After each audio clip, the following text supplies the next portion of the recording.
नमस्कार दोस्तों। चलिए स्टार्ट करते हैं आज की स्टॉक मार्केट की मेजर न्यूज़ अपडेट, जो कि डायरेक्टली और इनडायरेक्टली कहीं ना कहीं काफ़ी ज़्यादा इंपॉर्टेंट रोल प्ले करती है इंडियन स्टॉक मार्केट इंडेक्स और इसकी लिस्टेड कंपनीज के पॉजिटिव या नेगेटिव प्राइस बिहेवियर में। एज यूजल हम स्टार्ट कर रहे हैं ग्लोबल मार्केट के अपडेट के साथ में। ग्लोबल मार्केट में अगर हम देखें तो लास्ट वीक में यूएस फेडरल रिजर्व की ओर से जो रेट कट के डिसीजंस लिए गए थे, उसकी वजह से मार्केट ने काफ़ी अच्छा अपसाइड दिया। एंड उस न्यूज़ को, उस मूवमेंट को मार्केट जो है ऑलमोस्ट डाइजेस्ट कर चुके हैं। फ्राइडे को अगर हम देखें यूएस के जो भी तीनों मेजर इंडेक्स रहा, Dow Jones, S&P 500 and Nasdaq, यहाँ पे कोई मेजर मोमेंटम देखने को नहीं मिला। ऑलमोस्ट तीनों ही जो इंडेक्स है वो मिक्स्ड लेवल पे इन्होंने क्लोजिंग दी है। Dow Jones 0.09% positive, S&P 500 0.2% negative and Nasdaq 0.36% के आसपास नेगेटिव क्लोजिंग इन्होंने फ्राइडे के ट्रेडिंग सेशन के दौरान दी थी। अभी अगर हम देखें तो यूएस के जो फ्यूचर्स है इंडेक्स के, वो ऑलमोस्ट 0.1 टू 0.3% के आसपास तक पॉजिटिव साइड पे ट्रेड कर रहा है, जो कि ऑलमोस्ट फ्लैट लेवल ही है। नेक्स्ट अगर हम देखें तो जिस तरह से यूएस मार्केट के बाद में यूरोपियन मार्केट के अंदर जो बैंक ऑफ इंग्लैंड है, उनकी ओर से भी रेट कट के डिसीजन लास्ट वीक में लिए गए थे एंड वहाँ पे उन्होंने कोई भी रेट कट का डिसीजन नहीं लिया, जिसको मार्केट ने काफ़ी नेगेटिवली लिया। एंड वहाँ पे अगर यूरोप के तीनों मेजर इंडेक्स जो थे वो 1.2% से लेके 1.5% तक नेगेटिव साइड में इन्होंने क्लोजिंग दी थी। अभी अगर हम यूरोप के फ्यूचर मार्केट्स को देखें, वो भी ऑलमोस्ट फ्लैट साइड में ही ट्रेड कर रहे हैं। करंट वीक में अगर हम देखें तो करंट वीक में कुछ मेजर डेटा इकोनॉमी से रिलेटेड आने वाले हैं, जिनके ऊपर मार्केट में एक अच्छा मोमेंटम आगे आने वाले टाइम में देखने को मिल सकता है। जैसे कि हम देखें कि यूएस का जो पीसीई का डेटा आने वाला है, पर्सनल कंजप्शन एक्सपेंडिचर का, जिसको कि अभी जो फेडरल रिजर्व है वो काफ़ी ज़्यादा इंपॉर्टेंस प्रोवाइड कर रहा है अपकमिंग रेट कट्स के डिसीजन को लेके। इसके बाद इसी वीक में फेडरल रिजर्व की ओर से कुछ जो फेडरल रिजर्व के बोर्ड हैं, जहाँ पे डिसाइड किया जाता है इंटरेस्ट रेट कट का डिसीजन लिया जाता है, उन मेंबर्स की कुछ इवेंट्स भी हैं यूएस के अंदर, जहाँ पे उनकी ओर से कुछ नेक्स्ट मीटिंग को लेके कुछ कंक्लूजन आ सकते हैं। वो भी एक देखने वाली इवेंट्स रहने वाले हैं, उनके ऊपर भी मार्केट में वॉलेटिलिटी हो सकती है। नेक्स्ट अगर हम बात करें इंडियन मार्केट से रिलेटेड, तो इंडियन मार्केट में अगर हम बात करें, वर्ल्ड की टॉप 3 ऑडिटिंग फर्म्स में से एक डेलॉइट, इनकी ओर से एक्सपेक्टेशंस लगाए गए हैं कि इंडिया जो है वो अराउंड 7% की ग्रोथ रेट के साथ जीडीपी ग्रो कर सकता है FY25 के अंदर।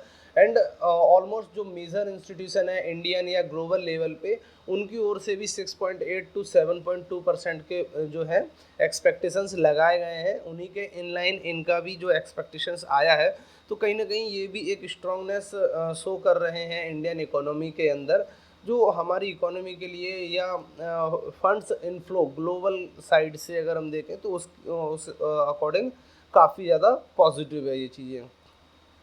नेक्स्ट अगर हम बात करें एफएमसीजी सेक्टर को लेके, नेक्स्ट न्यूज़ आ रही है अपकमिंग फेस्टिव सीजन को देखते हुए रूरल डिमांड के अंदर भी एक काफ़ी ज़्यादा अपटेक हमें देखने को मिला है एफएमसीजी सेक्टर में। एंड जो इन्फ्लेशन है वो भी ऑलमोस्ट अपने लोअर लेवल के आसपास चल रही है। इन सभी चीज़ों को देखते हुए जो एफएमसीजी सेक्टर है वो फोकस में रह सकता है। अपकमिंग 2 to 3 मंथ्स में इनके बिजनेस में एक अच्छी ग्रोथ हमें देखने को मिल सकती है। एफएमसीजी सेक्टर के अंदर हम मिड टू लॉन्ग टर्म या मिड टाइम के लिए इन्वेस्टमेंट की प्लान हम कर सकते हैं। नेक्स्ट अगर हम बात करें, जो नेक्स्ट न्यूज़ आ रही है वो आ रही है फाइनेंशियली स्ट्रेस्ड एंड मतलब फाइनेंशियल कंडीशन इसकी काफ़ी ज़्यादा ऑलमोस्ट वीक हो चुकी है, लेकिन इसके बाद भी वोडाफोन आइडिया लिमिटेड जो है वो हार नहीं मान रहे हैं। Vodafone idea limited around $3.6 billion की डील इन्होंने क्लोज की है नेटवर्क एक्सपांसन के लिए एंड 5G सिग्नल्स या 5G नेटवर्क रोल आउट के लिए नोकिया, एरिक्सन एंड सैमसंग के साथ में, जिनकी ओर से इनको 4G और 5G जो गियर्स हैं, इक्विपमेंट्स हैं, वो प्रोवाइड किए जाएंगे, ताकि वोडाफोन जो है अपनी 4G सर्विसेज और 4G सर्विसेज को ग्रो कर सके एंड 5G सर्विसेज में वो जो है अपना बिजनेस को स्टार्ट कर सके। एक तरह से अगर हम देखें ये डील के अकॉर्डिंग अगर हम देखें तो वोडाफोन आइडिया के लिए पॉजिटिव है कि उनकी जो बिजनेस एक्सपांसन के लिए या बिजनेस के अंदर वो इन्वेस्ट कर रहे हैं, बट उनकी फाइनेंशियल कंडीशन ऑलरेडी काफ़ी वीक हो चुकी है। एंड ये $3.6 बिलियन कहाँ से सोर्स किए जाएंगे एंड उनकी पेमेंट कैसे होगी, ये भी एक देखने वाली बात हो सकती है। देखते हैं मार्केट इस न्यूज़ को किस तरह से लेता है।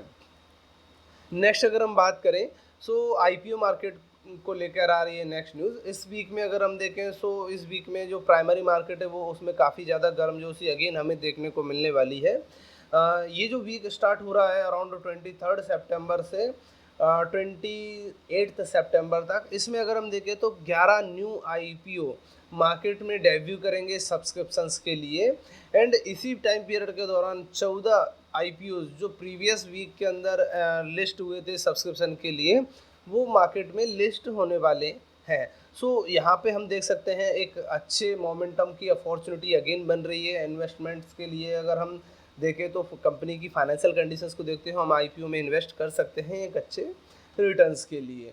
नेक्स्ट अगर हम बात करें सो वो आ रही है HFCL को लेके। HFCL जो है यूएस बेस्ड एक कंपनी है जनरल एटॉमिक्स, उनके साथ में इन्होंने एक पार्टनरशिप अपनी जो है साइन की है ताकि ये अनमैन्ड व्हीकल एयरक्राफ्ट के अंदर अपना जो है बिजनेस को स्टार्ट कर सके।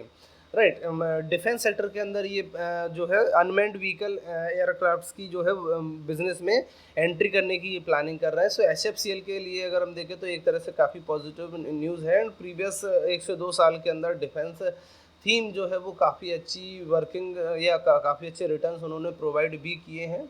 एंड इंडियन बिजनेस एक्टिविटी या इंडियन इकोनॉमी के पर्सपेक्टिव से अगर हम देखें तो डिफेंस थीम काफ़ी अच्छा रिटर्न्स प्रोवाइड कर भी सकती है अपकमिंग टाइम के अंदर। सो यहाँ पे हम फोकस कर सकते हैं HFCL लिमिटेड को।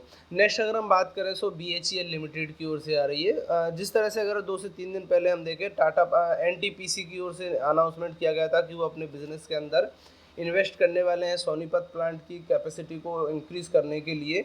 सो BHEL को NTPC की ओर से ऑर्डर जो है प्लेस किया गया है 6100 करोड़ का। BHEL को है 6100 करोड़ का ऑफर जो है letter notification of award 6100 crore का जो है साइन किया गया है NTPC के द्वारा। तो BHEL के लिए एक तरह से काफ़ी पॉजिटिव न्यूज़ है। इसके बाद अगर हम बात करें स्टॉक्स जो कि फ्यूचर एंड ऑप्शंस कैटेगरी में बैन है, सो उनमें अगर हम देखें सो कोई भी न्यू स्टॉक को आज के ट्रेडिंग सेशन 23 सितंबर के लिए ऐड नहीं किया गया है। प्रीवियस ट्रेडिंग सेशन के अंदर जो बैन की कैटेगरी में थे उनमें से Aarti Industries, Biocon, Chambal Fertilisers and Chemicals Limited, GNFC, Granules India, LIC Housing Finance Limited, Nelco, Oracle Financial Software Services Limited, Punjab National Bank, RBL Bank and Steel Authority of India Limited, इन contracts को जो है FNO बैन की category में retain किया गया है। Means आज के लिए हम इन शेयर्स के FNO कॉन्ट्रैक्ट्स में कोई भी फ्रेश एंट्री नहीं बना सकते हैं। इसके बाद अगर हम बात करें सो बिरला सॉफ्ट के जो फ्यूचर एंड ऑप्शंस कॉन्ट्रैक्ट है उनको FNO बैन की कैटेगरी से हटा दिया गया है। इनमें हम कोई भी फ्यूचर को ऑप्शंस कॉन्ट्रैक्ट में न्यू एंट्री बना सकते हैं। सो फ्रेंड्स, यही थी आज की मेजर न्यूज़ अपडेट। चलिए मिलते हैं नेक्स्ट न्यूज़ सेशन के साथ, तब तक के लिए थैंक यू वेरी मच।